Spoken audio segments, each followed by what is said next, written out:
Gravação iniciada. Obrigado. Então, vamos reiniciar os trabalhos da sessão do dia 9 de dezembro de 2020, iniciada às 9 horas. Tivemos sustentações orais e agora vamos retornar ao início da pauta. São 4 processos da mesma empresa, item 25, 26, 27 e 28. Companhia Engenharia de Tráfego, da minha relatoria. Os processos são idênticos, eu vou começar então pelo 25. Fazer o relatório. A questão aqui de conhecimento está envolvida. Então, aqui é um recurso em face de um acórdão da DRJ do Rio, que julgou procedente em parte a manifestação de inconformidade apresentada contra o despacho decisório, que não reconheceu o direito creditório referente a pagamento indevido de estimativa mensal da CSL, conforme a emenda abaixo. Em sítio, o acordo recorrido reconheceu a inexistência de débito da CSL, confessado em DCTF, nem informado na DIPJ, relativo ao período de apuração, porém identificou que o contribuinte havia aproveitado o valor original das estimativas pagas na compensação de saldo negativo de CSL apresentado em outra decom. Assim, reconheceu apenas os acréscimos legais ou juros que haviam sido pagos e não aproveitados. Então, essa aqui é a decisão da DRJ. Cientificado do acordo, o contribuinte alega que o recurso é tempestivo, pois teria sido cientificado em 14 de julho, expirando-se o prazo em 13 de agosto de 2015. Não obstante, o recurso somente foi apresentado com conhecimento de parte a parte de todo o processo, tendo em vista as dificuldades encontradas, primeiramente para agendar o atendimento para a vista do processo pela inexistência de horário disponível, que teria só conseguido para o dia 6 de agosto de 2015, quando foi informada de que as cópias solicitadas do processo somente estariam disponíveis em 10 dias. Após informado o prazo para apresentação do recurso, que seria o dia 13 de agosto, o atendente informou que os documentos poderiam ser retirados no dia 12 de agosto, véspera do prazo final. E, no entanto, na data informada, não foi possível retirar as cópias devido à greve dos analistas tributários e ausência de atendimento, que possibilitou a mínima vista dos autos. Então, cópia de um cartaz, panfleto com dizeres: analistas tributários em mobilização, folhas tais, e de um protocolo de cópia e vista do processo digital, datado de 6 de agosto de 2015, folha tal. Ante a situação apresentada, pugna pela devolução do prazo para apresentação do recurso, para que possa aditar o recurso apresentado em até 30 dias contados da ciência e vista dos autos, sob pena de cerceamento de direito de defesa. No mérito, que é inequívoco pela confrontação da documentação enviada pela empresa, que se faz possível a identificação do crédito a favor, tornando válidas e corretas as compensações. E pugna também pela observação do princípio da verdade material. Alternativamente, pede o deferimento requer o provimento do recurso ou deferimento de nova juntada de manifestação e documentos. Vamos ao voto. Trata-se de apreciar o recurso interposto no qual o recorrente alega em preliminar a tempestividade do mesmo, na medida em que teria tomado ciência do acordo em 14 de julho de 2015. Consta as folhas 148 dos autos, o aviso de recebimento postal, no qual consta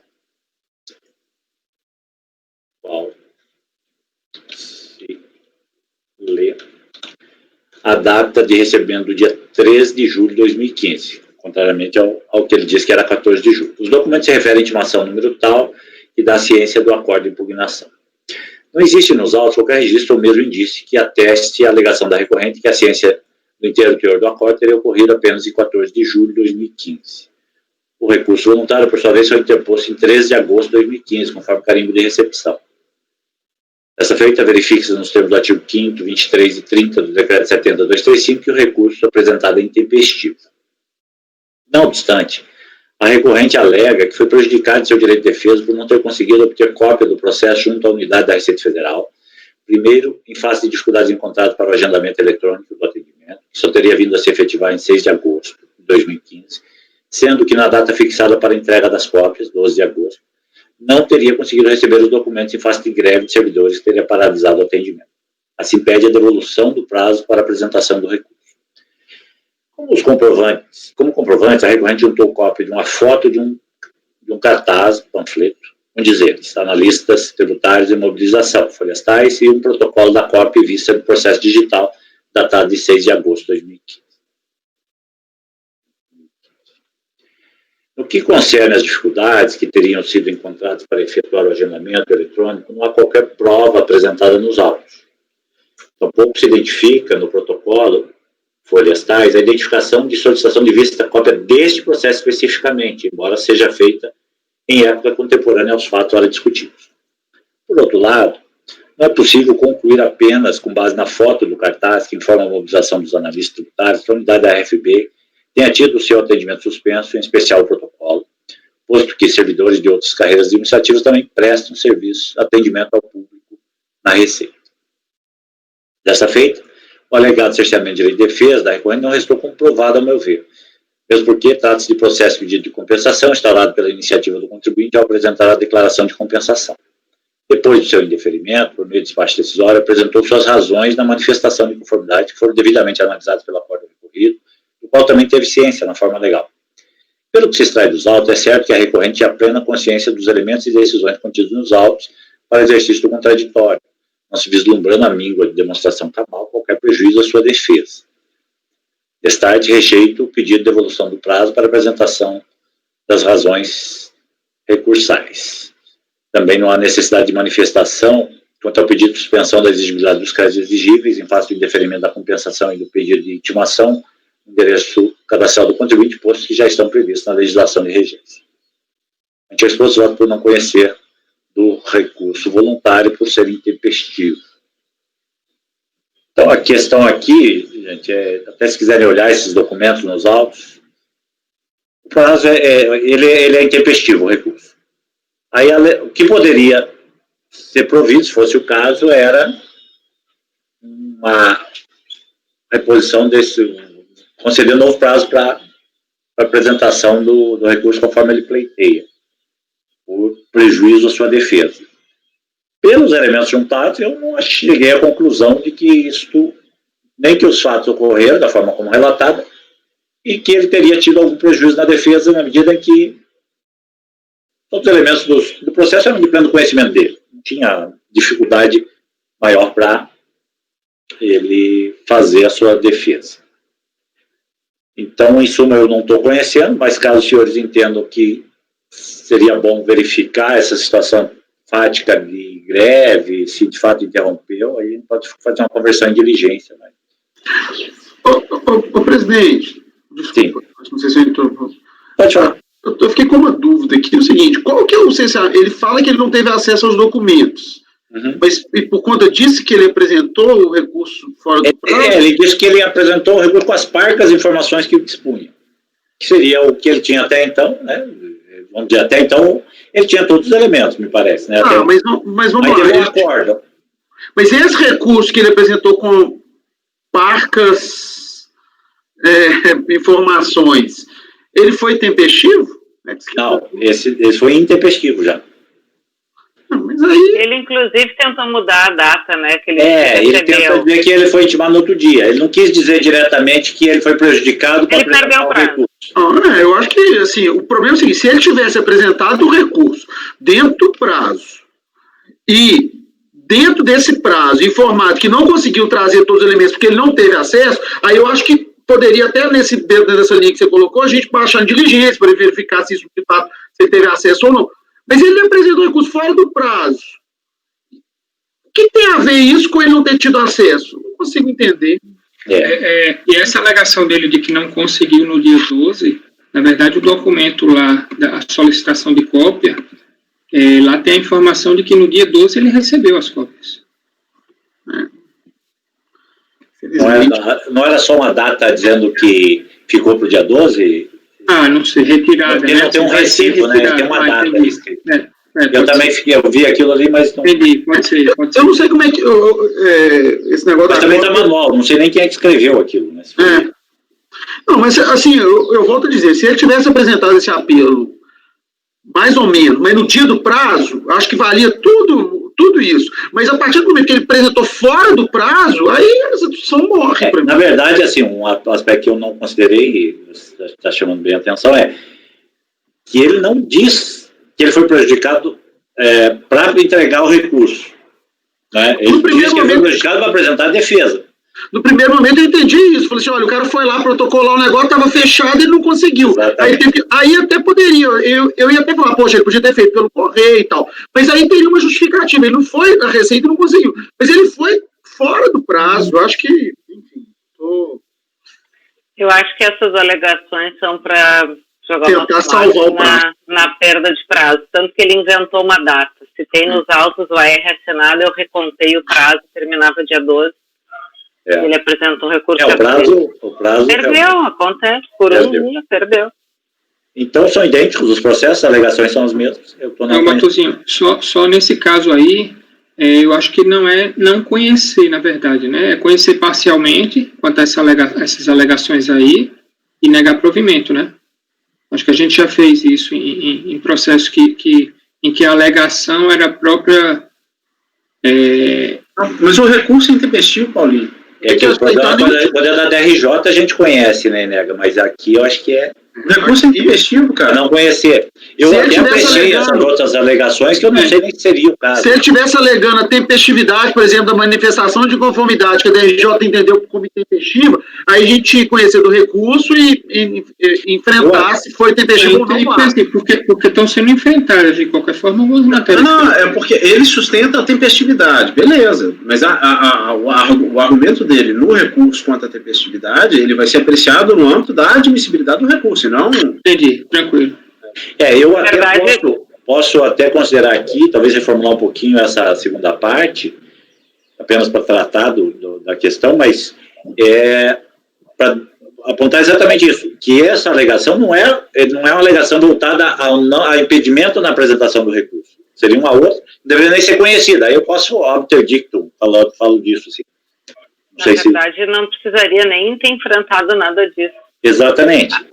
Tecnicamente correto seria nem enfrentar. É que o presidente é uma pessoa muito gentil e entendeu por analisar isso tudo. Porque não precisava. Mas na verdade eu fiz um pouco, não foi de gentileza, foi um pouco de confusão mesmo. Ele conseguiu até me induzir de certa maneira a uma possibilidade de dúvida, que era como se ele tivesse dificuldade para apresentar a petição no prazo certo, tanto que eu falo em protocolo. Eu preciso reformular um pouquinho aqui. Posso até tratar disso assim, apenas para... Tem o AR, recebeu no dia 13 e interpôs um dia depois do prazo, ponto, não conhece. Aqui eu pus, ele é intempestivo, né? Você veja que ali eu cravei isso. Depois eu falei da alegação dele, mas eu vou dar só uma ajustada. Eu posso deixar isso apenas para esclarecimento. Mas é até uma educação fiscal, né? Vale a pena manter uma espécie de educação fiscal. Educação fiscal. Então, todos de acordo, não conhecer? Ok, então esse resultado vale, eu vou fazer esses pequenos ajustes na hora de formalizar, mas depois vale para os itens 25, 26 e 27 e 28.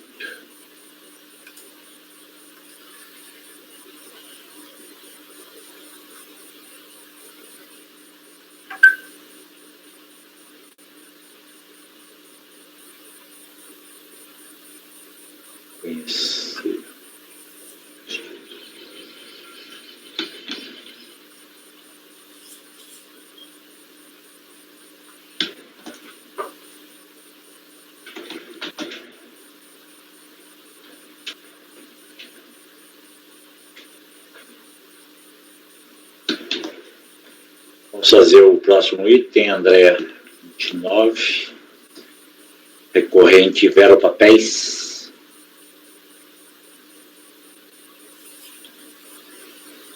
Vamos lá. O recurso foi interposto contra o acórdão da DRJ de Juiz de Fora, que manteve o indeferimento da opção da empresa pelo Simples Nacional, em virtude de possuir saldo de débitos com a Fazenda Pública, com exigibilidade não suspensa. Mas aqui, no caso, presidente, o problema é vício de representação. O contribuinte não apresentou a procuração, que dava poderes ao patrono, foi feito um despacho de saneamento, o contribuinte não atendeu a intimação e os autos retornaram sem que fosse apresentada essa procuração. Então, não conhecimento do recurso por vício de representação. É a situação. O despacho foi do CARF? Foi nosso? Foi seu? Foi nosso, eu fiz em junho. Então, a relatora está propondo também não conhecer aqui por vício na representação do contribuinte. Todos de acordo? Só uma dúvida que eu fiquei, André. O despacho foi você quem fez, né? Foi. Aqui no CARF. Foi. E aí é dado prazo para ele cumprir essa diligência. Sim. E aí como é que fica? Ele não cumprindo, o processo retorna para você? Sim, dessa forma. E foi dado bastante tempo, mais do que o solicitado. Retornou agora no final de novembro. André, eu ainda não conseguia reabrir meu processo aqui. Ele foi intimado. Tem intimação dele desse despacho? Tem intimação. Ele foi cientificado da intimação em 15 de julho. E eles retornaram foram distribuídos para mim na última distribuição. Ok? Vocês querem que leia? Pode ser assim mesmo. Não, não é ok.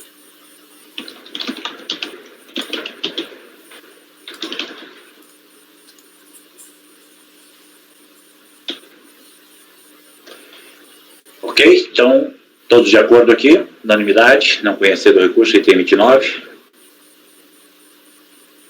Deixa eu só olhar só um documento aqui, presidente. Você está olhando? Tá. Porque o processo está muito lento.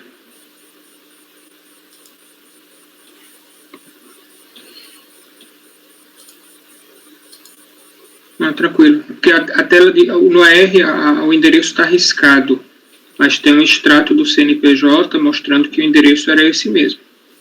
Então, assim, se por acaso o contribuinte alterou o endereço, culpa dele deveria ter alterado perante a Receita Federal. A relatora. Ok. Vamos ver aqui na sequência qual seria o próximo. Fizemos 30, 31, 32, Cléucio, Cominte Importação. Vai, Cléucio.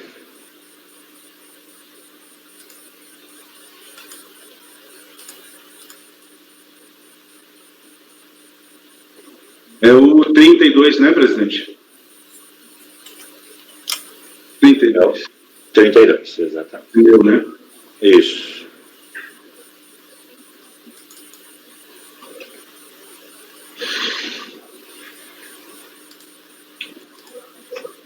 Sim, vamos lá, então.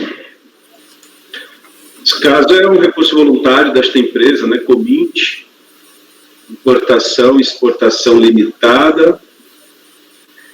Trata-se de recurso voluntário interposto contra a decisão 7ª turma da RJ do Rio de Janeiro, que julgou improcedente a impugnação apresentada pela empresa, indicada acima, Cominte, não é?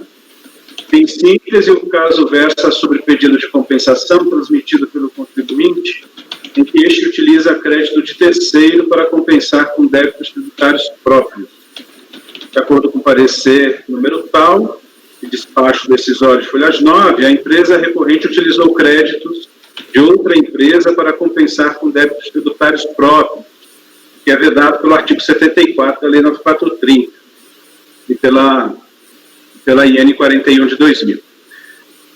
Por se tratar de infração contra a legislação tributária, a Receita promoveu o termo de verificação fiscal de folhas e lavrou o auto de infração também de folhas tais, com a finalidade de aplicar a multa isolada de 150%, nos termos do artigo 44, parágrafo 1º da Lei 9430 de 96. Além disso, providenciou representação criminal para fins penais por ter ficado caracterizado, em tese, crime contra a ordem tributária, nos termos do artigo 1º da Lei 8.137 de 90. A empresa apresentou a impugnação de folhas com documentos de folhas tais, sustentando ofensa ao princípio da legalidade estrita, pois não havia impedimento por meio de lei em sentido estrito, para a utilização de créditos de terceiros na compensação de tributos federais. Aduziu também que a aplicação de multa de 150% seria confiscatória e ilegalidade na utilização da taxa Selic como taxa de juros para corrigir crédito tributário. Em sua decisão, a DRJ aplicou, no tocante à suposta ofensa à legalidade, o artigo 74, parágrafo 12, 2, letra A da Lei 9430, que daria amparo ao entendimento da fiscalização. A respeito da multa, explicou que, no caso, se aplicaria o artigo 18 da Lei 10.833, 2003, que previu a incidência de multa isolada nos casos de compensação considerada não declarada, como é o caso da que utiliza crédito terceiro. Aduziu também que a administração tributária é impedida de se pronunciar sobre a constitucionalidade das leis. Com relação à incidência da multa, explicou que a multa de 150% tem natureza de multa de ofício, não se confundindo com a multa de mora. Sobre a inaplicabilidade da taxa Selic, como juros moratórios, defendeu que se trata de previsão legal a que o julgador administrativo está vinculado. O recorrente interpôs reforço voluntário de folhas, reiterando os argumentos da impugnação. Distribuído originalmente à primeira Câmara da primeira turma ordinária, o recurso não teve o mérito apreciado porque o órgão julgador declinou da competência. O recurso foi distribuído para a minha relatoria. Este é o relatório, presidente. Pode ir para o voto.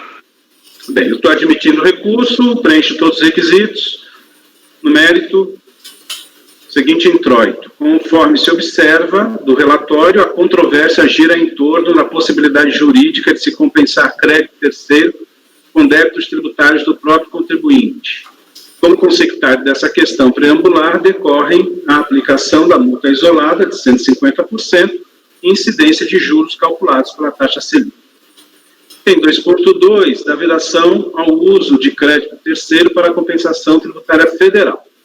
O artigo 74, parágrafo 12, inciso 2, letra A da Lei 9430, prevê claramente o seguinte: aqui eu reproduzo o dispositivo que, de fato, veda a possibilidade de se compensar crédito de terceiro. A DECOMP foi transmitida em 30/11/2005. A inclusão da vedação transcrita acima ocorreu com a Lei 11.051, que entrou em vigor em 29/12/2004. Assim, ao tempo em que a DECOMP foi transmitida, já estava em vigor a vedação mencionada acima. Daí porque não poderia o contribuinte utilizar crédito terceiro para compensar com débitos tributários da própria empresa, razão pela qual não tem nenhuma procedência a alegação da empresa de que teria ocorrido violação ao princípio da legalidade com a não homologação da compensação. Eu leio tudo, presidente, ou vamos item por item? Pode ler. Talvez a gente... Item 2.3, da inadequação do percentual de multa isolada. Quanto à imposição de multa de 150%, o artigo 18 da Lei 10.833, 2003, vigente à época da transmissão da DECOMP, previa o seguinte: aqui eu reproduzo o artigo 18, mas acho que é importante destacar o que está aqui grifado, que diz, né, não, lançamento de ofício, tal, de que trata o artigo 90 da medida provisória 2158, limitar-se-á a imposição de multa isolada sobre as diferenças apuradas decorrentes de compensação indevida e aplicar-se-á unicamente nas hipóteses de o crédito ou o débito não ser passível de compensação por expressa disposição legal. Digo eu. A multa isolada a que se refere o dispositivo é disciplinada pelos incisos 1 e 2 do parágrafo 2º do artigo 44 da Lei 9430, conforme prevê o parágrafo 2º da Lei 10.833, que eu reproduzo aqui, e que de fato faz essa menção. Por sua vez, o dispositivo referido pela norma acima possui as seguintes previsões, e aqui eu reproduzo o 44, que é de conhecimento de todos, né, destacando especialmente o inciso 2º, que é o que faz alusão aos artigos 71 a 73 da Lei 4502, que trata daquelas hipóteses de sonegação fiscal, conluio e fraude. Né? Digo eu outra vez. O caso dos autos, qual seja a transmissão de DECOMP para compensar débitos tributários da contribuinte com créditos de terceiros, não se enquadra nas hipóteses do inciso 2 do artigo 44 da Lei 9430 de 96, que, por sua vez, alude aos artigos 71 a 73 da Lei 402 de 64. As hipóteses desta última lei são as seguintes, e aqui eu reproduzo os artigos. Conforme narrado desde o relatório, a questão do presente processo refere-se à compensação considerada pela legislação específica como compensação não declarada, nos termos do parágrafo 12, inciso 2, letra A do artigo 74 da Lei 9430 de 96. Para a compensação considerada não declarada, o artigo 18 da Lei 10.833 de 2003 previu a aplicação de multa isolada, conforme transcrito acima, devendo-se aplicar os percentuais dos itens 1 ou 2 do artigo 44 da 9430, conforme o caso. A transmissão de DECOMP em que o crédito indicado é de terceiro não é tipificada na legislação tributária como sonegação fiscal, fraude ou conluio. Isso porque o parágrafo 12, inciso 2A, do artigo 74 da 9430 de 96, considera tal conduta como compensação não declarada, e não exatamente como fraude. A DRJ, para justificar a aplicação da multa isolada de 150%, utilizou o ato declaratório interpretativo da Secretaria da Receita Federal, número 17, de 2002, com a seguinte disposição, e aqui eu reproduzo, e de fato, o ato interpretativo tem aqui no inciso 2º a previsão de que se aplica o inciso 2 do artigo 44 da Lei 9430 nos casos em que a compensação seja não passível de compensação por expressa disposição de lei. Com a devida vênia, sem a previsão por lei de percentual de multa mais elevado, não poderá a administração tributária optar por ele, especialmente com a intenção de regulamentar a questão abstratamente. Isso porque o artigo 97.5 do CPN estabelece que somente lei poderá fixar a combinação de penalidades em matéria tributária, que eu reproduzo 97.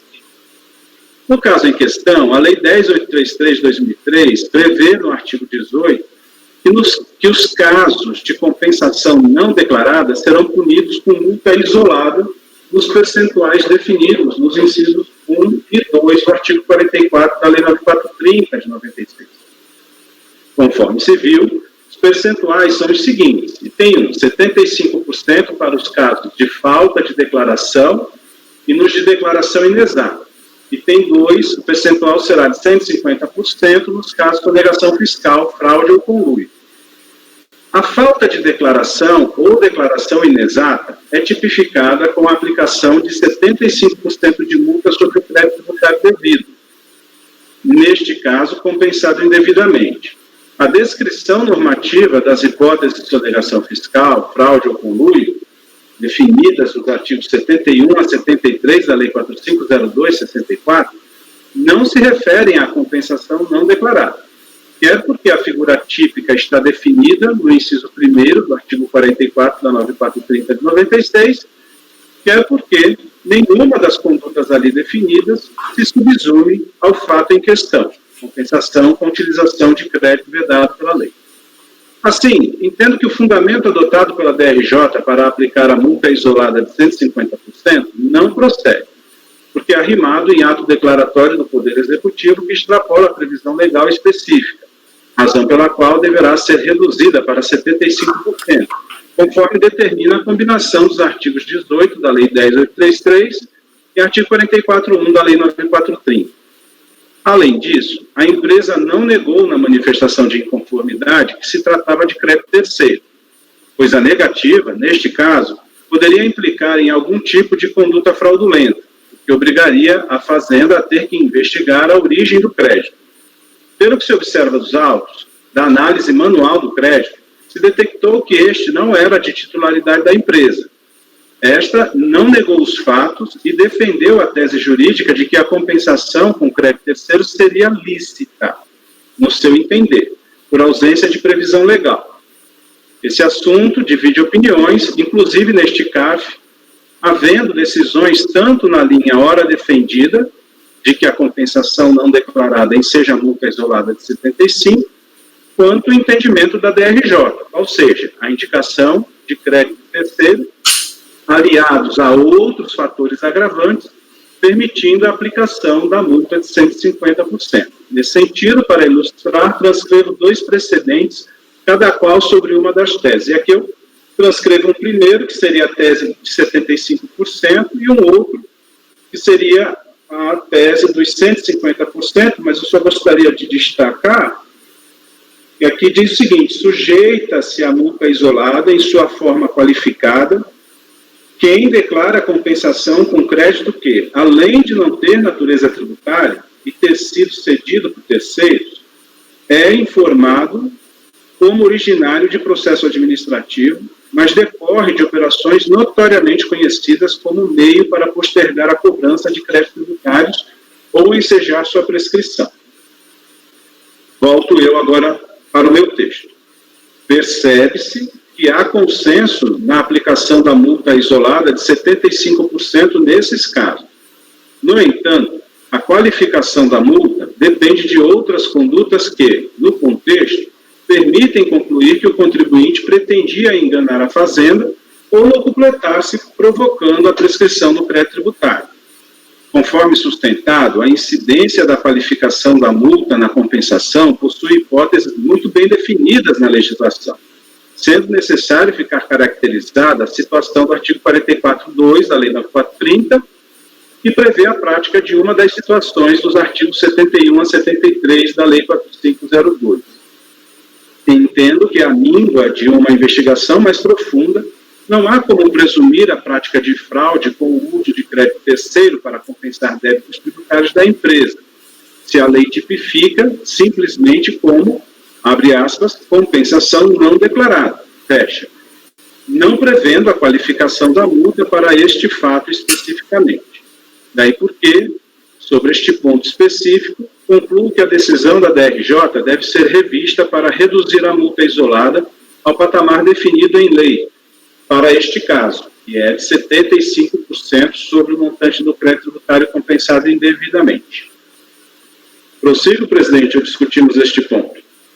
Não, pode concluir aí, que só falta essa parte aí que você vai aplicar a súmula, né? Não precisa nem ler, é só relatar e concluir. Aqui, essa parte final, né, como já adiantou o presidente, aqui a questão da multa confiscatória e taxa Selic, eu estou aplicando as súmulas 2, a legislação que prevê, portanto, a incidência da taxa Selic como taxa de juros, que é o artigo 61 da 9430, e depois eu faço aqui uma consideração, presidente, até eu já escrevi sobre esse assunto, meu livro publicado sobre o processo tributário, o STJ já pacificou a possibilidade do uso da taxa Selic para servir como taxa de juros de crédito tributário, e é isso, súmula número 4 do CAF 108, e concluo, diante do exposto, conheço do recurso e voto por dar provimento parcial ao recurso para afastar a incidência da multa de 150%,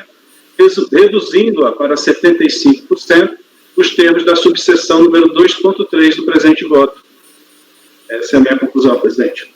Ok, então aqui a primeira parte seria relacionada à própria compensação, o crédito terceiro, que ele alega que não existia previsão legal, você demonstrou que já existia, e a segunda relacionada ao percentual da multa, que está reduzindo para 75%.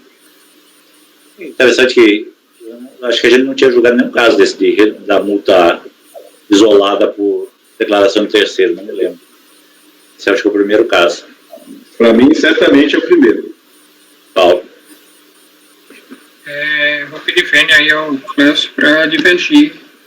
Eu acho que aqui é a hipótese de qualificação da multa, sim. A situação, inclusive, é igual a esse desse segundo acórdão que ele cita aí no processo. Quando você vê o Decomp, porque ele transmitiu, na verdade, Decomp eletrônica, porque ele nem poderia transmitir Decomp eletrônica para compensar crédito de terceiro, porque existia a verificação legal. Então, o que é que ele faz? Ele informa um processo administrativo de um contribuinte do Pará, no qual não existia crédito também, para ele poder fazer a transmissão das Decomps. E essa é a razão pela qual a multa foi qualificada, né? Na folha 54, a justificativa para a qualificação, que é justamente essa inserção desses dados que permitiram ele transmitir a declaração eletrônica. Então, acho que está caracterizada, assim, a hipótese aqui de qualificação da multa. Esse lançamento, então, ele tem uma descrição, não é automático, isso aí foi... Não.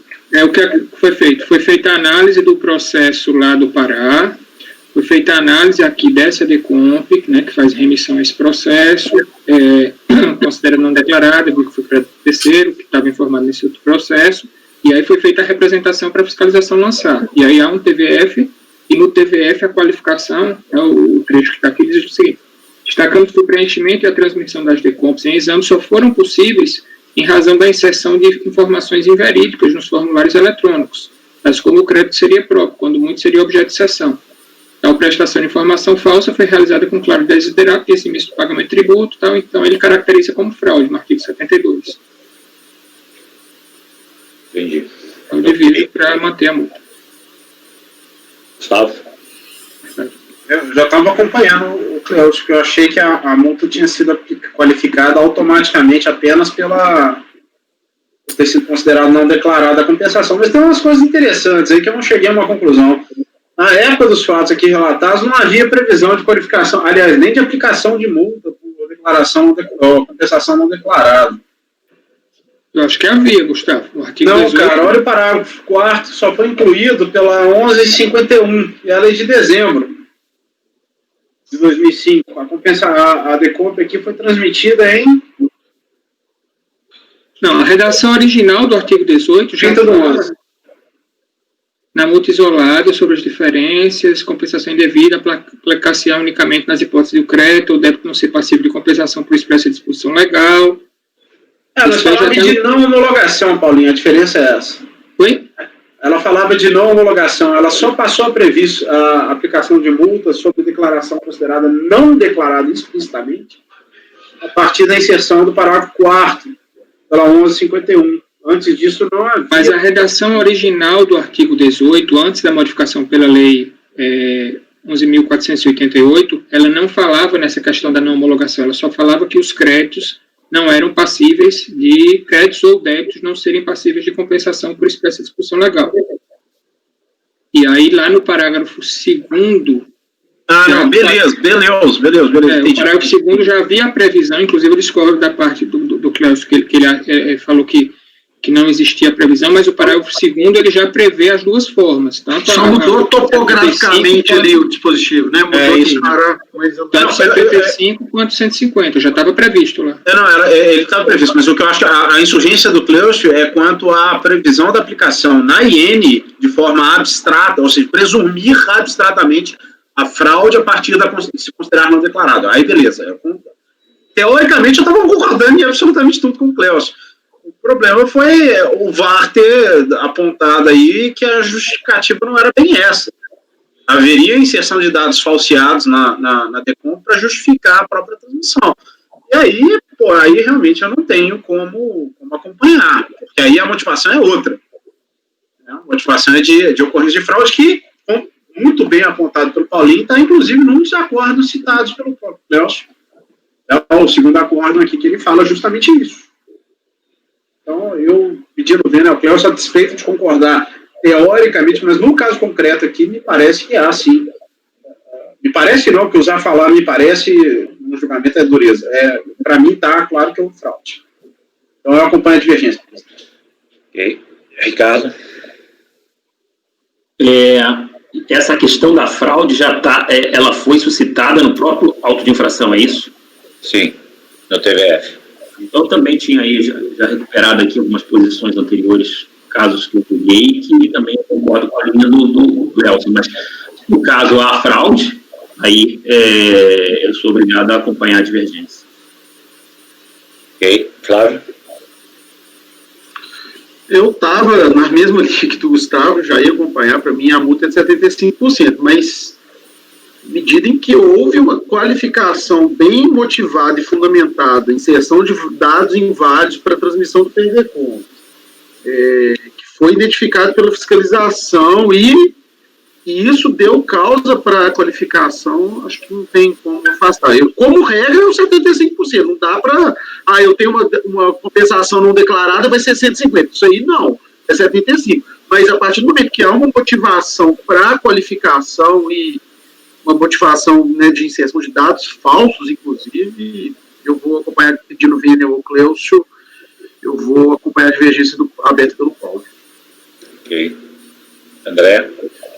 Com a configuração da fraude, eu acompanho a divergência também. Fabiana?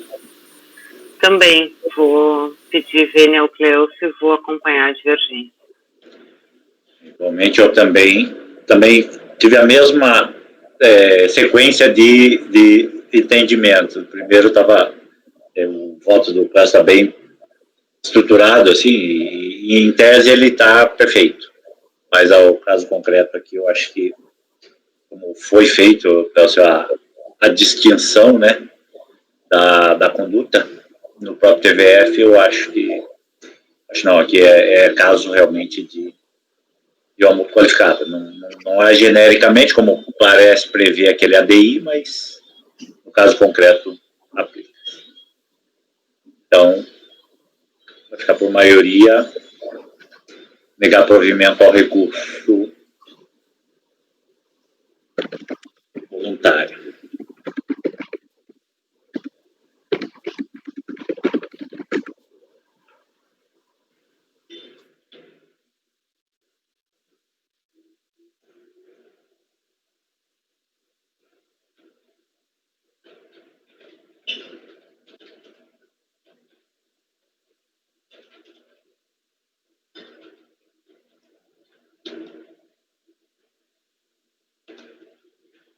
Vencido o relator.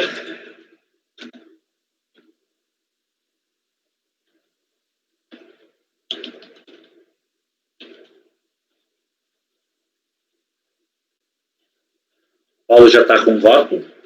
Gustavo já está? Gustavo já está, eu posso ficar com esse. Eu não estou, não. Você não? Então vou designar. Eu ia ficar, Cleucio ficou, depois Gustavo ficou. Os colegas estão gentis. Então você fica com esse, Paulo. É o espírito natalino. Sua terra. Não falei que para você seriam reservados os casos mais difíceis? Ô, presidente, mas tem as outras matérias, né, que a gente ficou muito na multa, isso não... Porque, a princípio, tem as outras matérias, né, Selic, enfim, acho que a princípio ninguém vai divergir do... Não, vai ficar só porque, assim, eu vou registrar aqui, por unanimidade, nega provimento, vencido o relator que dá o provimento parcial. Aí o voto dele tá ali. Ele é o único vencido, e a discordância do Paulo vai ser claro. O provimento, nós todos... Não seria prudente colocar dar parcial provimento para reduzir a multa para o percentual de 75%? O pessoal lá da secretaria vai questionar isso, não? Acho que é para manter a multa, né? Não, assim, vencido o relator que reduziu o percentual da multa. Dá um provimento parcial para reduzir a multa. Vou anotar. O percentual da multa. Matosinho, verifica só isso, você colocou por maioria, porque quando você falou por unanimidade. É maioria. Anotei aqui.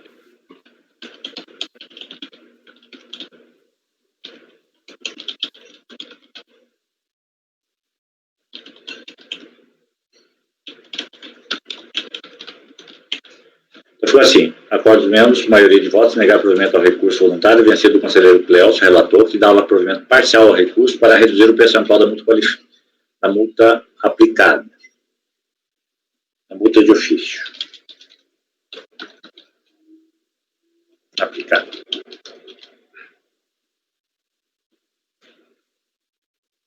Designado para redigir o voto, conselheiro Paulo. Matosinho, um minutinho para dar um pulo no toalete? Um minutinho. Tá. Afinal de contas, é aqui do lado mesmo.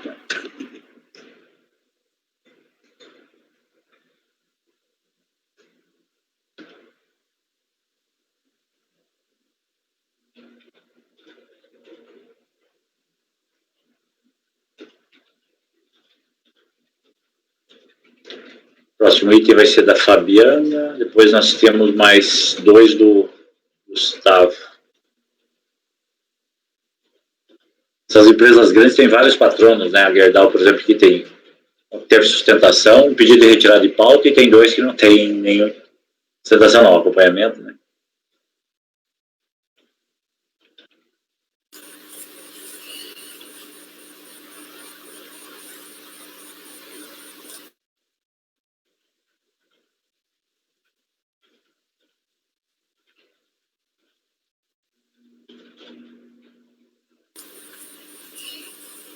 Acho que pode até ser por conta de alguma reorganização societária, né?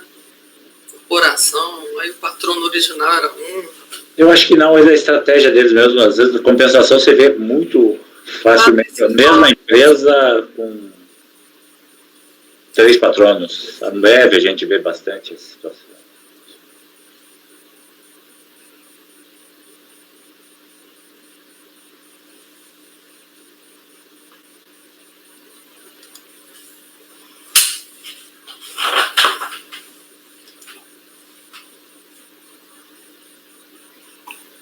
Próximo item vai ser seu, né, Fabiana? Item 33. Sim.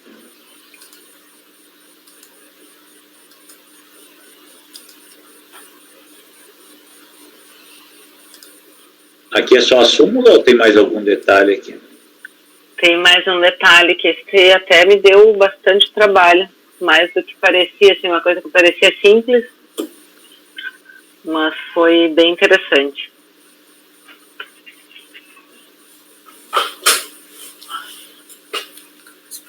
Paulinho, você tinha que ter feito lá, cara.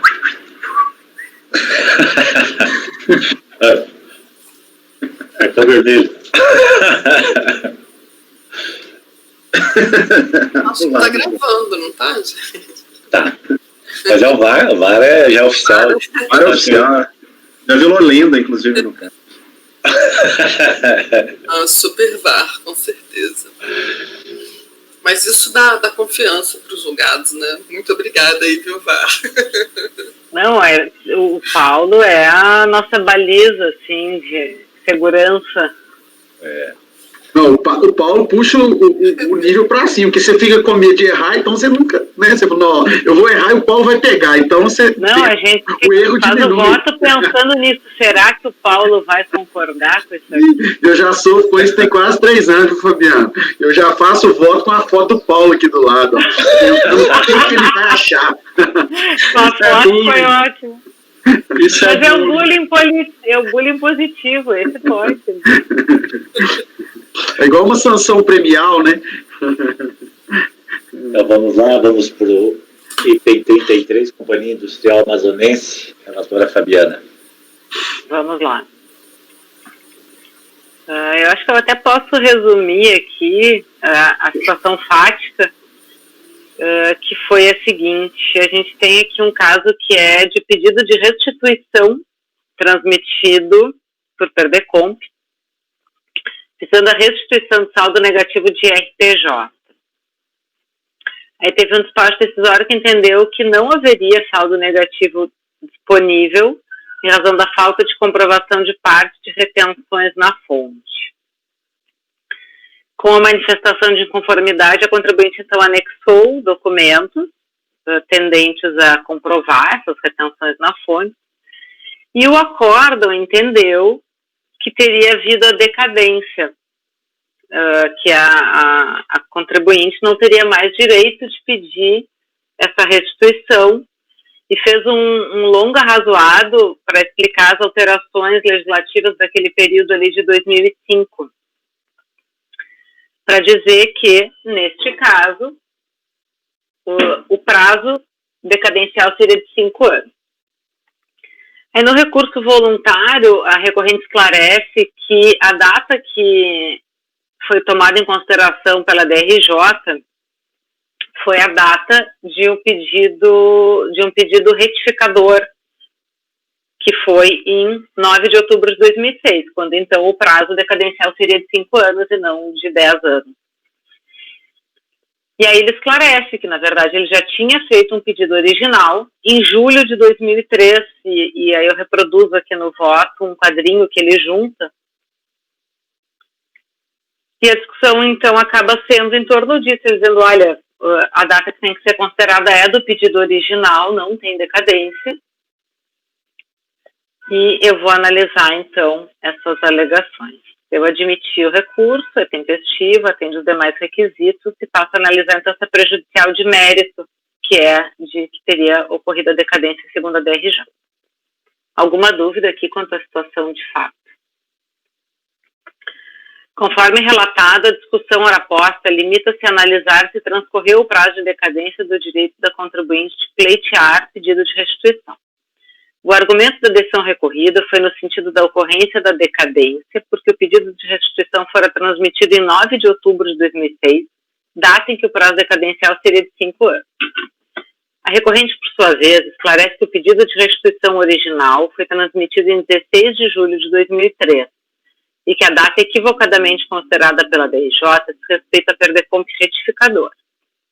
Observando-se o pedido de restituição apresentado, as folhas 15 e 17, conclui que, de fato, se trata de PERDECOMP retificador, com data de transmissão em 9 de outubro de 2006, enquanto o original foi transmitido na data de 16 de julho de 2013, o que vai indicado em destaque na reprodução abaixo.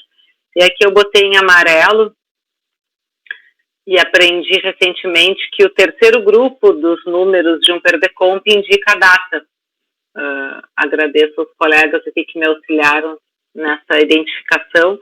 O contribuinte junta um quadrinho com essa informação, mas não teria como confirmar, a não ser olhando no documento, e o documento indica que houve um PERDECOMP original transmitido em 16 de julho de 2003. Correto entendimento da recorrente, pois a data a se considerar quando se trata de pedido de restituição é aquela em que formalmente se realiza o pedido de restituição, ou seja, a data em que transmitido pelo original, nos termos do artigo 168.1 do CTN e do artigo 27 da IN 600 de 2005, que vigia a época. E aqui eu reproduzo esses artigos, e no artigo 27 da IN que vigia naquele momento, fala formalizado dentro do prazo previsto do artigo 68 do CTN. Então, dentro dos 5 anos, que era o que vigia conforme a disposição legal ali. Mas teve a questão desse período específico, e aí aplico a súmula do CARF, número 91, que fala que até 9 de junho de 2005, esse prazo era de 10 anos e não de 5 anos. E aí eu analiso aqui. O fato gerador, no caso concreto, remonta a 31 de dezembro de 99 e o pedido de restituição foi formulado em 16 de julho de 2003, quando ainda não havia transcorrido o prazo decadencial indicado. Ainda que o prazo decadencial fosse de 5 anos, não teria se operado a decadência. Dessa forma, o feito deverá retornar à DRJ para que aprecie o pedido de restituição, o que está vedado a essa julgadora, pois essa análise configuraria a supressão de instância. Então, eu voto por dar parcial provimento para afastar a decadência e determinar o retorno dos autos à DRJ para que analise o pedido de restituição.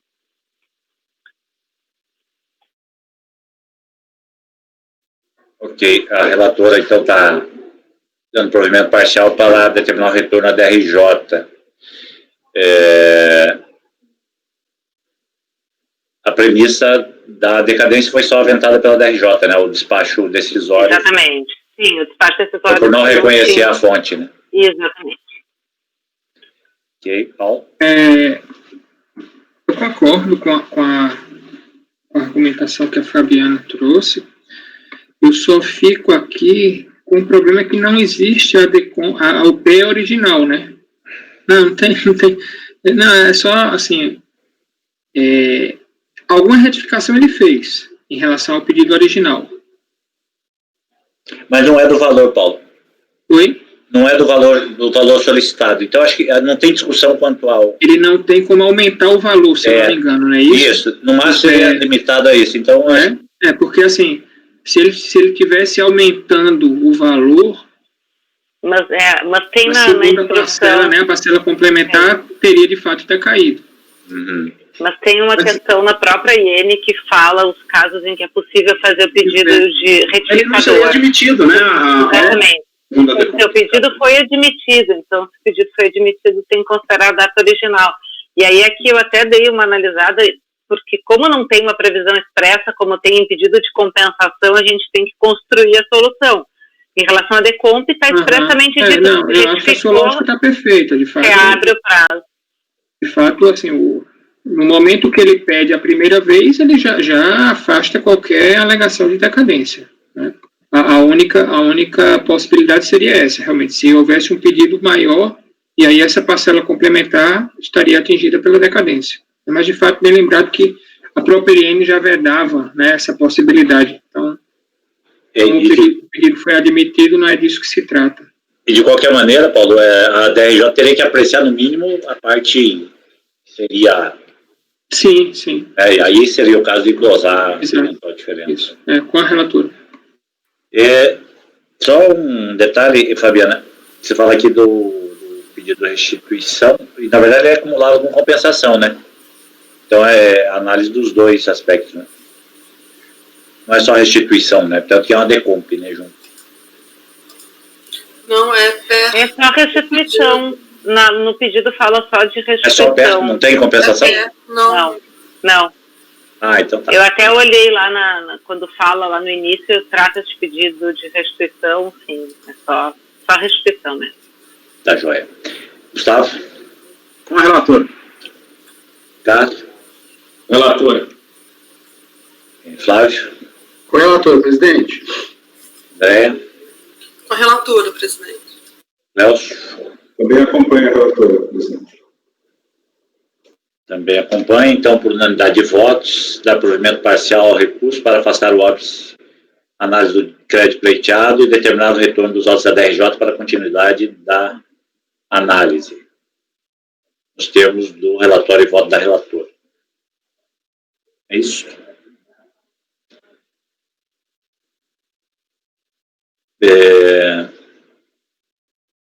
Seguindo, então, item 34 foi retirado de pauta, por pedido do contribuinte. 35, Gerdau Ossos Longos, relator Gustavo.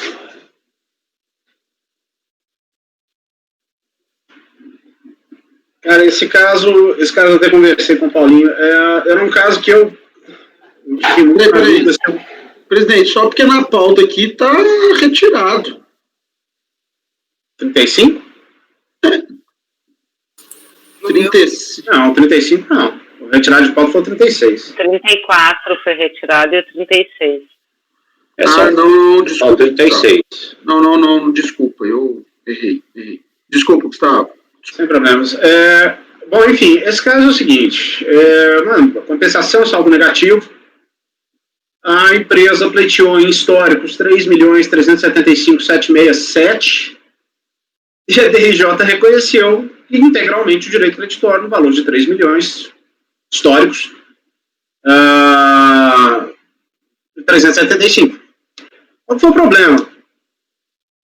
Esse valor foi insuficiente para quitar os débitos. Então, quando a empresa foi intimada do resultado do julgamento, veio um DARF. E aí a arguição dela é de que teria ocorrido um erro quanto à recomposição monetária desse valor, que por isso teria gerado a cobrança. Eu fiquei muito na dúvida se isso aqui não teria que ser uma discussão a ser travada na liquidação e, portanto, na unidade de origem, ou se isso poderia ser objeto do recurso. Entendi no início por não conhecer, por falta de interesse recursal, mas, enfim.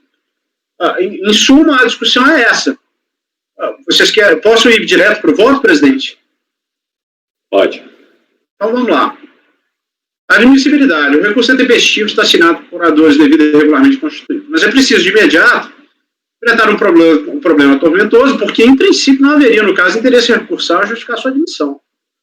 Foi feito, não haveria, aparentemente, sequer um acordo recorrido no caso vertente, já que a Turmacor reconheceu a contento a integralidade da pretensão creditória externada na DECOMP de número tal, determinou no ato contínuo a homologação das compensações descritas nessa declaração e também na DECOMP de número X. menor provimento nesse caso, teria qual efeito?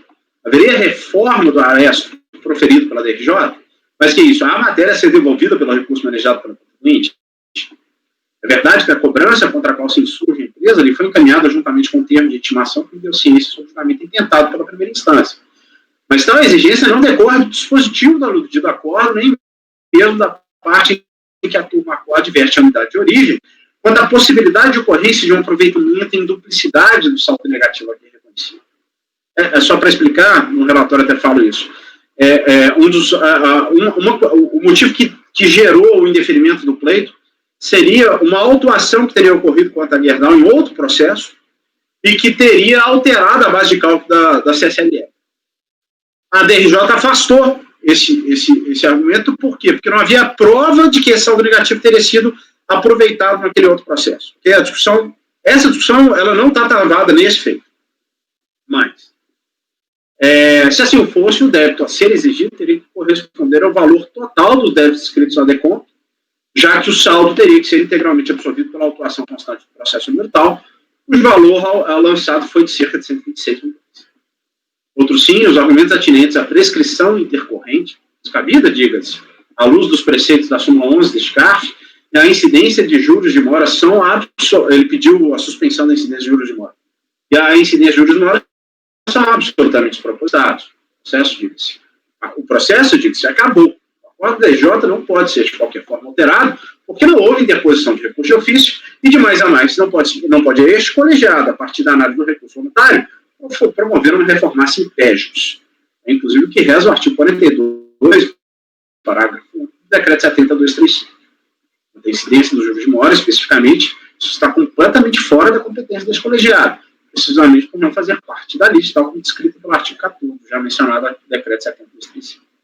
A despeito de tudo que foi afirmado acima, não se pode olvidar que, especificamente no caso em exame, vez que a DRJ reconheceu o direito creditório, no valor histórico, não se pronunciando sobre os valores atualizados contidos nas DECOMPs. Haveria, assim, quando menos, uma omissão da parte da turma recorrida quanto à definição do quanto efetivo a ser entregue à recorrente, necessária até mesmo para que fosse realizada a correta liquidação do direito creditório. E esta omissão, sim, poderia ser objeto de achaque por meio de um recurso voluntário. Neste passo, respondendo aos questionamentos anteriormente propostos, sim, seria possível reformar o acordo recorrido, ainda que para sanar a omissão anteriormente aventada, e assim decidir se, de fato, o direito creditório reconhecido corresponde àquele descrito nas citadas DECOMPs. Assim, conheço o recurso apenas quanto ao problema da valoração do direito creditório. Em relação à prescrição intercorrente, como já exposto, não há interesse recursal. E quanto à suspensão da incidência de juros de outro turno, como já afirmado, o Conselho não dispõe de competência para sobre esse pedido de se pronunciar. Eu confesso, eu fiquei muito na dúvida se eu ia conhecer ou não desse recurso. De fato, a DRJ não se propõe a analisar a correção que está contida nas DECOMPs. Ela faz menção explícita apenas ao valor histórico, e isso que, ao fim das contas, poderia ter gerado um imbróglio. Aí, presidente, insisto, eu ainda estou na dúvida. Mas eu não entendi, é a valoração do crédito que... Ele pediu 3.375, mas o valor atualizado seria 3.400. Esse é o argumento dele. Eu vou enfrentar esse argumento. E já adianto, está errado esse argumento dele. Mas o crédito, que ele sempre forma o crédito original... De um crédito atualizado. Crédito atualizado. Sim. E aí o que acontece? Então reconhece o crédito original dele. Original, 3.300 e pouquinhos. E manda aplicar... É isso. Quer dizer, e aí a consequência é a aplicação dos índices previstos. Correção. Vocês vão ver no mérito, porque o problema, a minha dúvida era essa. Eu conheceria. Essa não era uma discussão. O Paulinho até falou, cara, tinha que ser recurso hierárquico para ser debatido lá na unidade de origem. Mas eu fiquei muito na dúvida porque realmente há uma menção especificamente só ao crédito originário. Não se fala. É sempre assim, Gustavo. Não, eu entendo, Paulinho. O problema isso gerou uma cobrança que o contribuinte não concorda.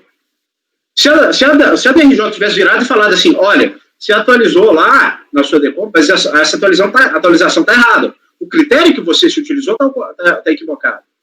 Aí nós estaríamos aqui enfrentando uma corda. Essa foi a minha dúvida. Entendeu? Como ela não se pronuncia sobre o fator de correção do crédito, que faz parte do direito creditório do contribuinte, essa, entre aspas, omissão gerou um imbróglio que agora nós estamos discutindo em recurso voluntário. Okay. Então, assim, a priori, o interesse do Estado estaria aí. A mãozinha aí, Ricardo, que você queria falar. Não, eu queria só entender se realmente a DRJ se manifestou sobre isso ou não, mas o próprio Gustavo agora disse que não, ela não se manifestou sobre isso, o contribuinte está surgindo contra aqueles valores que foram cobrados. Aí eu acho que, estou com o Paulo, acho que isso daí é coisa da... A gente pode até mencionar, olha, resolva isso na unidade de origem. Tá, vamos ver o voto do mérito aí do Gustavo, então, para a gente... Você está enfrentando a discussão. É que poderia não ser nem conhecido, né, Matosinho? Dependendo da turma. Mas vamos deixar ele explorar aqui o que ele está propondo de solução, daí a gente coloca o contexto total, não? Eu gostaria de... vamos ler o voto, depois a gente submete, inclusive, a questão do não conhecimento. Tá bom. A questão foi muito bem esmiuçada no apelo. No mais, está suficientemente claro que o débito exigido por meio do DARF de Florestais se refere precisamente à parcela do RPJ apurado no segundo semestre de 2007, com vencimento em 31 de 10 de 2007, confessada por meio da DECOMP de número tal. Vejam, pela evolução das compensações realizadas, que a empresa postulou um crédito de saldo negativo no montante histórico de 3.375, e que, atualizado por juros moratórios de 1%, com apontado na DECOMP de número tal, chegou ao valor de 3.409.524,79. Nessa oportunidade, a empresa se utilizou apenas de parte deste último valor, ou seja, 218, restando-lhe um saldo de 1.290.000. O que fez então a empresa?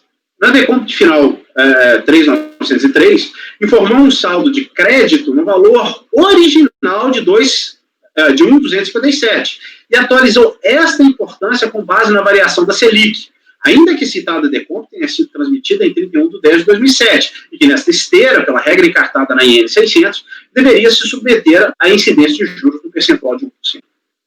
Em linhas gerais, a interessada deveria ter informado como saldo final o valor de 1.290, sem qualquer atualização. Isso, por certo, gerou toda a confusão, já que ao informar o saldo de 1.257 como valor a ser compensado, a unidade de origem atualizou esta última importância conforme as disposições do artigo 52 da cima transcrita. Isto é, a autoridade administrativa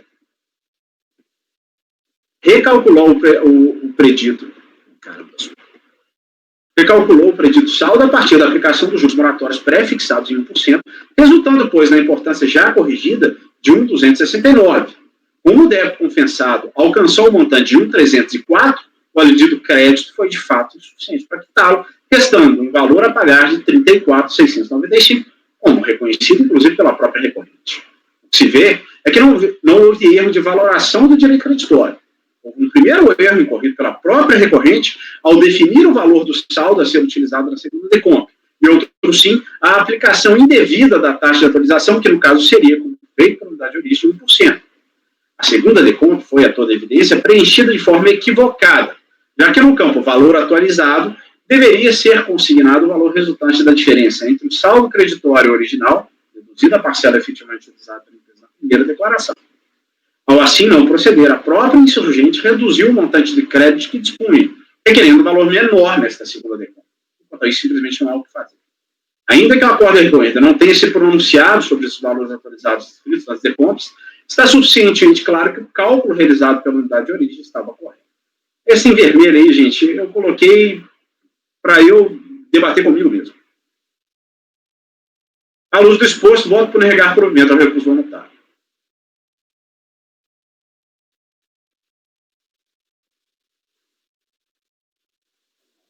Bem, então, agora compreendendo melhor, são duas DECOMPs, na segunda que tem esse problema. Aí ele pede um crédito menor do que ele deveria pedir. Isso. E aí a atualização, além de cometer erro na atualização, o valor do crédito é menor. Ele utilizou menos do que ele tinha. Ao invés de colocar como saldo de crédito 1.290, ele colocou o valor histórico desse saldo e atualizou pela Selic, não pelos juros de 1%. Esse é o problema. Então, assim, a atualização monetária está correta. A partir do saldo de crédito que ele informou. E aqui você está entendendo que a DRJ teria que se manifestar sobre isso? Eu coloquei em vermelho. Porque das duas umas. Se a gente reconhecer que houve omissão, a gente teria que devolver para a DRJ, para ela se pronunciar sobre isso. Se a gente reconhecer que não tem omissão... Daí nós não conseguiria conhecer. Não conhece. Paulo. Eu acho que, de fato, assim, não há omissão nenhuma pela DRJ, né? A análise sempre é feita em cima do valor original. Ninguém faz contas de valoração de crédito, tanto que as nossas decisões sempre são naquele sentido, de reconhecer até o limite, de homologar a compensação até o limite do crédito reconhecido, né? Essa questão da valoração o contribuinte deve fazer, de acordo com as regras que já estão prescritas na instrução normativa, e isso daí vai ser feito na liquidação da decisão. Então, acho que a DRJ não tem que se imiscuir em ver se o contribuinte atualizou corretamente, o valor dessa atualização desse crédito atualizado vai ser suficiente ou não. Ela vai reconhecer o que ele pediu. Tudo que ele pediu foi reconhecido pela DRJ. Então, assim, não existe nenhum interesse recursal em relação ao CAF. Se, eventualmente, na liquidação houve algum equívoco, ela discuta lá com a autoridade administrativa ou essa resignação dela seria reconhecida lá pela autoridade administrativa, se preenchidos os requisitos, como um recurso hierárquico. Mas eu acho que não há nenhuma matéria de competência do CAF aqui a ser apreciada. Deixa eu fazer uma ponderação para o relator e para o Paulo aqui, para tentar contemplar as posições. Eu acho que a sua análise é interessante porque, Gustavo, quando você fala de mérito, na verdade, eu não trataria ela como mérito, para entender o que está em discussão. E eu só concluiria que isso aí todo o processo de execução da compensação, né, é da unidade, e que ela aplica as regras previstas em lei. E que, como aí, usando os termos do Paulo, o que ele pediu foi provido, não havendo interesse recursal ser, assim, de certa maneira você já dá um norte, mas não, você trata da matéria sem decidir sobre ela, simplesmente, até porque você já fez isso, né? Mas eu não conheceria também, eu acho que...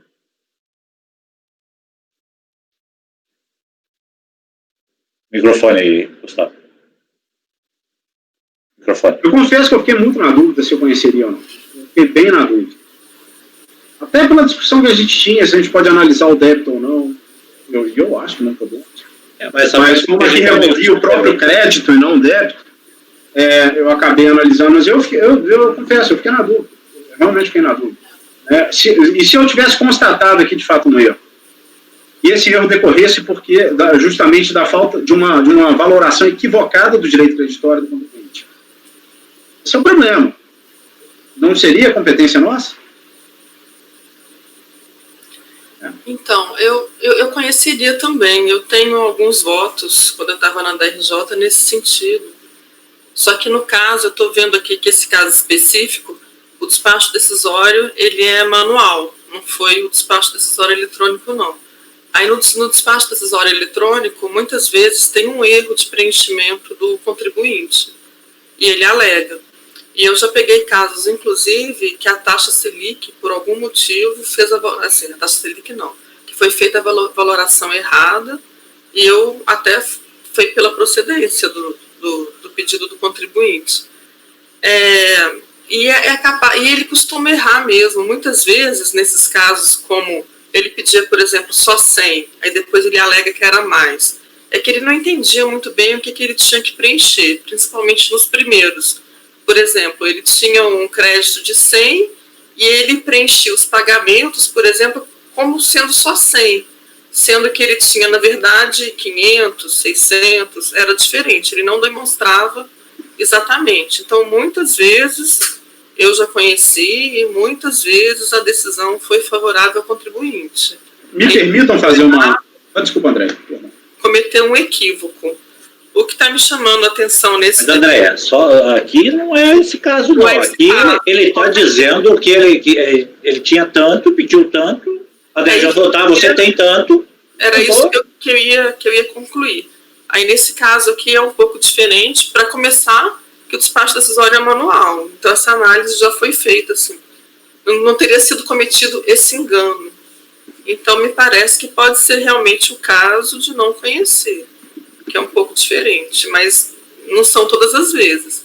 Algumas vezes eu acho que cabe conhecimento, situações específicas, análise caso a caso. Fala, Gustavo. Eu procurei fazer o seguinte, então. Eu insisto, estou na dúvida até agora. O que eu faria? Eu arrancaria fora aquela questão do mérito, tipo, e colocaria o seguinte, até para que esse cara não fique debatendo lá embaixo.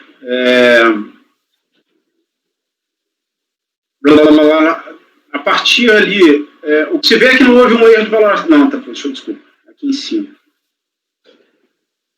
A despeito de tudo que foi afirmado, não se pode duvidar, exame da região reconheceu o direito. Haveria, assim, quando menos, uma omissão. Tal.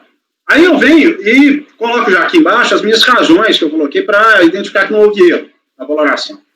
E no final, eu mantenho aquela parte vermelha. O problema agora é que temos realmente um problema que nada foi discutido na DRF, por certo, na DRJ. A omissão acima de 50 poderia resultar na supressão de instância. Essa seria uma violação de direito pela defesa da recorrente. Ainda que não se veja, no caso, qualquer equívoco no procedimento adotado pela DRF para liquidar o acordo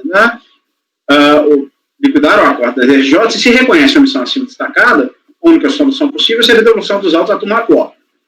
Aí fica como proposta mesmo, meu acordo, o seguinte, outro sim. Se se entender que não houve omissão, então o recurso simplesmente não poderá ser reconhecido por falta de interesse recursal. E no caso vertente, a maioria do colegiado se pronunciou pela inocorrência de uma omissão. E aí eu não conheceria do recurso, me curvando a posição do colegiado. Vocês sabem, ao contrário, eu arranco tudo isso aqui para fora e simplesmente não conheço. É que dessa forma que você está colocando aí, você não teria votado. Você era um voto vencido. Não, eu não tenho nenhum colegiado, a despeito da posição desse relator que vota por curvando-se a posição majoritária, não conhecer do recurso. Tá, mas você se convenceu de que ele não conheceu? Não. Então você é vencido. Eu acho que você é vencido. Eu acho que ele não conhecer, mas eu não sei, vamos ver o colegiado aqui. Paulo, ele não conhecer, né? Paulo, você seria não conhecimento? Desculpa, seria não conhecimento, porque eu acho que não existe interesse recursal, todo o crédito que foi pedido foi deferido. Essa questão da valoração do crédito é matéria de liquidação e deve ser debatida perante a autoridade administrativa. Ricardo? Eu confesso que eu também estou bem dividido nesse negócio, nessa história aí de qual é a nossa atuação nesses casos de compensação, porque eu já tive uma posição mais abrangente, eu já me rendi à turma, depois o próprio Paulo mudou sua posição, eu concordo com essa mudança de posição dele, mas vejo que também aí é um limite. Eu também acho também que a gente não deve ficar enfrentando questões de atualização do crédito e contra o débito. Eu lembro que isso aqui parece que é 1 ou 2 meses de diferença, mas pode ter meses, e aí a Receita tem lá o Cicalc, que faz todos esses cálculos, ele vai ficar fazendo cálculo de taxa de juros aqui, aplicação. Eu também tenho um problemão com isso. Mas, assim, como o Paulo, que é quem está conduzindo aqui, entendendo da turma nesse ponto, eu vou acompanhá-lo. Flávio. Presidente, eu também fiquei com dúvida, como o Ricardo expôs, mas o pleito do contribuinte foi deferido. Né? Querendo ou não tem discussão com relação ao crédito. Né? Tem na valoração, mas o crédito dele está lá, está deferido, o que ele pediu está deferido. Então eu vou acompanhar a divergência nesse caso para não conhecimento do recurso. Ausência de... Não tem fundamento para se recorrer, na medida em que ele já teve o que ele queria. Ok. Andréa? Se tivesse sido configurado um erro, se tivesse sido apontado um erro, eu conheceria. Nesse caso específico, eu acompanho a divergência, não conhecendo do recurso. Mas aí você tem que invadir o mérito. Saber se há erro ou não. Mas pelo menos indícios, né, Gustavo? Havia, né? Havia.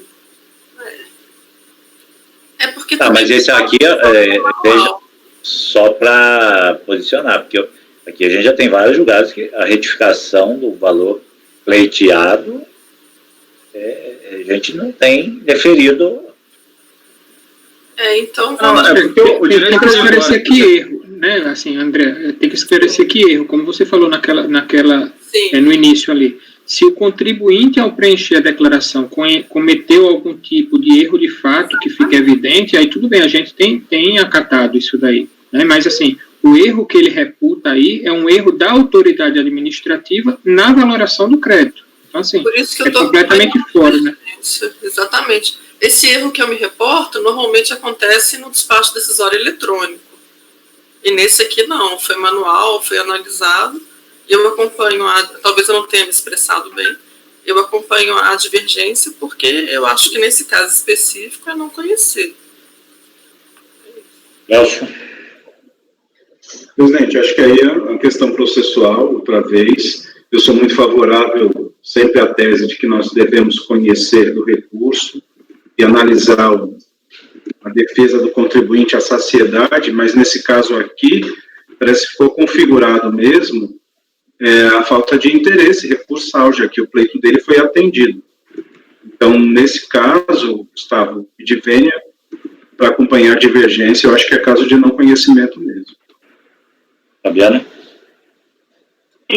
Eu acho também que é caso de não conhecimento. Tem, além da questão de falta de interesse recursal, porque a manifestação, o acórdão foi no sentido da provimento, a manifestação de inconformidade, as alegações do recurso, elas não dialogam com as razões do acórdão. Então, teria aí uma inovação também em relação à matéria. Ele está se insurgindo contra algo que não é objeto do acórdão.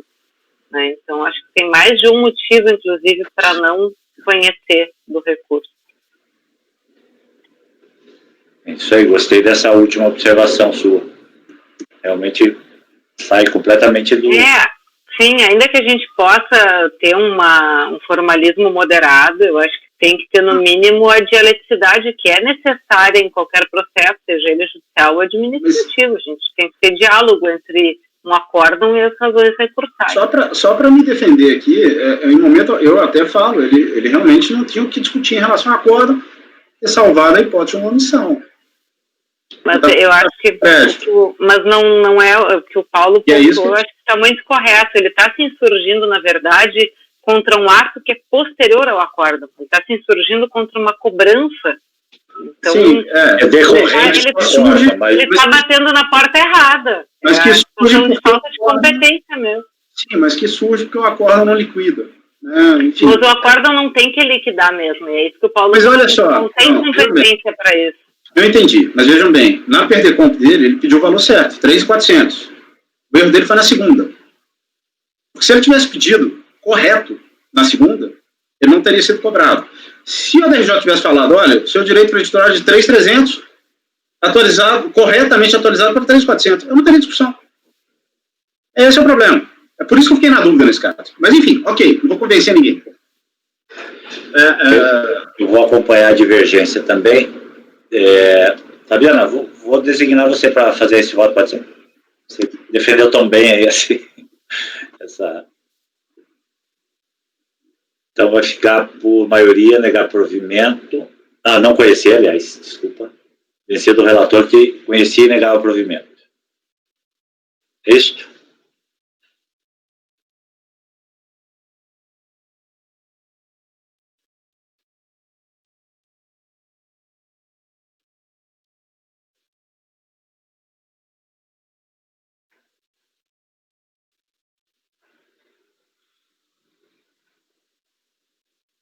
Já houve casos que a gente analisou, né, que inclusive a gente teve essa discussão da falta de interesse recursal, porque era deferido tudo que o contribuinte pedia, só que ele apontava algum erro, né, na própria declaração, né, esse débito não existia, alguma coisa desse tipo. Né? Assim, não só pelo fato de ter sido deferido, tudo deferido, já implicaria na ausência de interesse recursal, mas, além disso, como bem pontuou Fabiano, o que ele está apontando é um erro em um momento posterior, em um ato posterior, né?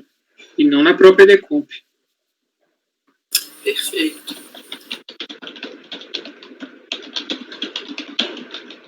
E mais um, né? Agora a gente se depara com tantas situações peculiares, né? Isso é interessante. Mas essa aqui eu sabia que ia dar pano para manga. Eu mesmo, inicialmente, entendi por não conhecer. Sim, a gente se depara com muitas dúvidas, assim, de como solucionar o problema. Aquele meu caso do pedido de restituição, eu também fiquei com bastante dúvida, porque não tem uma previsão específica como tem para a DECOMP, por exemplo, né? A gente acaba tendo que construir soluções. E essa é a parte interessante, eu acho. Ainda que trabalhosa muitas vezes. Senão ficava uma chatice, né? Só a mesma coisa, só carimbar. 37, Gerdau também, Gustavo. Esse caso, gente, ele se assemelha um pouquinho, inclusive eu estou convertendo em diligência, eu tinha inicialmente negado provimento. Por conta do problema da comprovação, vamos voltar um passo atrás, é IR-fonte, restituição de IR-fontes, tá? A discussão mais ou menos é similar, ou seja, foi feita uma retenção indevida porque os serviços prestados não se sujeitariam ali à retenção. Só que esse recurso, de início, quando eu analisei ele, eu achei ele um pouco menos instruído que aquele outro que a gente viu, das contribuições. De início eu tinha negado o provimento. Depois eu fiquei matutando, falei, cara, está incoerente. A situação é virtualmente a mesma. E eu tinha negado o provimento justamente porque ele não tinha trazido a escrituração contábil da empresa que seria beneficiária do pagamento. Mas trouxe a escrituração dele em relação ao estorno, em relação ao pagamento, etc. Então, assim, a situação é muito similar, ainda que o recurso seja menos trabalhado que no outro caso. Eu tinha me proposto, né, tem até um outro acordo, a minuta que está aí, que é pelo não provimento, mas aí eu revi minha posição e falei, está incoerente, eu vou converter em diligência, porque a situação é muito similar. Então, se me permitir, presidente, eu vou direto no meu voto. Se tiver alguma dúvida de fato, a gente volta lá no relatório, pode ser? Eu acho que sim, eu até já corri aqui a sua proposta, é basicamente a conclusão do que você está pedindo, né? Sei lá, não sei que alguém queira discutir a questão do conteúdo das provas aí para efeito da diligência, mas nesse aspecto o Gustavo é o mais rigoroso do colegiado aqui ao lado do Paulo. Eu, por mim, se podia propor só a resolução ali, a conclusão da resolução. Então, eu só delimito a matéria no final do primeiro capítulo e falo, olha, a questão ficou distinta estorno pela fonte a comprovação do estorno pela fonte pagadora e pelo beneficiário do pagamento ao crédito dos lançamentos. É isso aqui que, para mim, estava na dúvida, se havia comprovação ou não. Ele traz os estornos, ele traz a escrituração contábil dele, tanto quanto ao estorno dele, quanto ao beneficiário, mas não traz nenhum documento que comprove que o beneficiário propriamente teria recebido esse valor. Então, eu estou propondo a conversão de diligência, primeiro, mais uma vez, para confirmar se a empresa transmitiu os arquivos atinentes ao expediente contábil do período de exame, abril de 2006, e, em caso afirmativo, as informações deles constantes coincidem com aquelas reproduzidas no corpo de recurso voluntário. Abril de 2006, salvo engano, cara, aqui não era SPED. Não. Então tem que mudar esse quesito.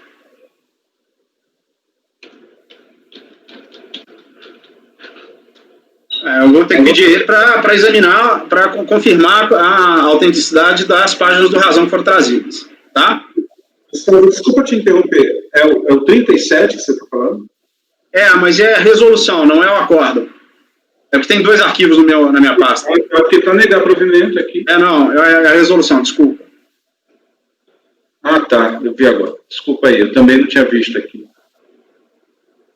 Eu vou mudar aqui, eu vou colocar a unidade de origem para instar o contribuinte a apresentar as cópias do razão e atestar a acuidade das informações constantes dos autos. Tá? E B, intima a empresa Essência Soluções Ambientais, CNPJ tais e tais, para apresentar nos autos respectivos registros contábeis que comprovam a devolução da parcela pretensamente retida pela recorrente no valor de R$ 1.648. O resto é igual ao outro. Alguém discorda aí da proposição? Então, por unanimidade de votos, converter o julgamento em diligência nos termos do voto do relator. Acho que a gente acabou os itens da pauta da manhã, né? 5 para o meio-dia, que orgulho de nós. Vamos encerrar a gravação para a gente ver o caminhamento aí para o almoço. Por favor, Patrícia.